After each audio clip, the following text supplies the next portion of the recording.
I'm Stuart Taylor. Let me tell you about the worst project status reports. They're non-green, but you can't tell why.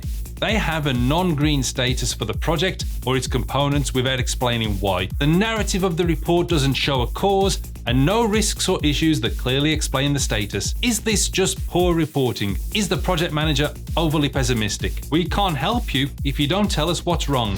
They're non-green and you can't tell what's being done about it. They have a non-green status and don't explain what they're doing to fix the situation. There's no return to green plan with owners and target dates. Is anything being done to fix it? Is anyone managing the situation? Will the project ever return to green? They're green, but they shouldn't be. They're reporting that they have key deliverables and milestones that are green and on track, but with target dates in the past. Is that sloppy writing? Is it dishonest? Or does the project manager have a problem with understanding how to report progress?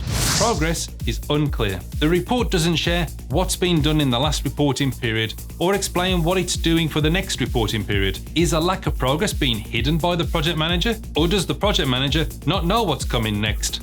Where's their plan? Is this useful? If so, let me know by hitting the like button.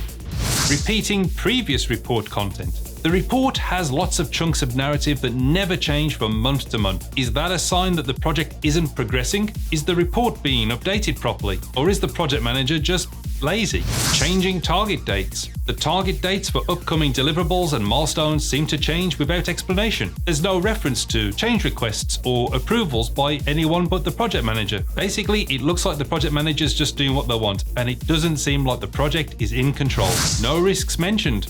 Not even one. So there's no uncertainty in your project at all. Are you sure? Okay, you got this far because you wanted to know what a bad project status report was like. But if you want to know how to write a great project status report, then check out this video over here.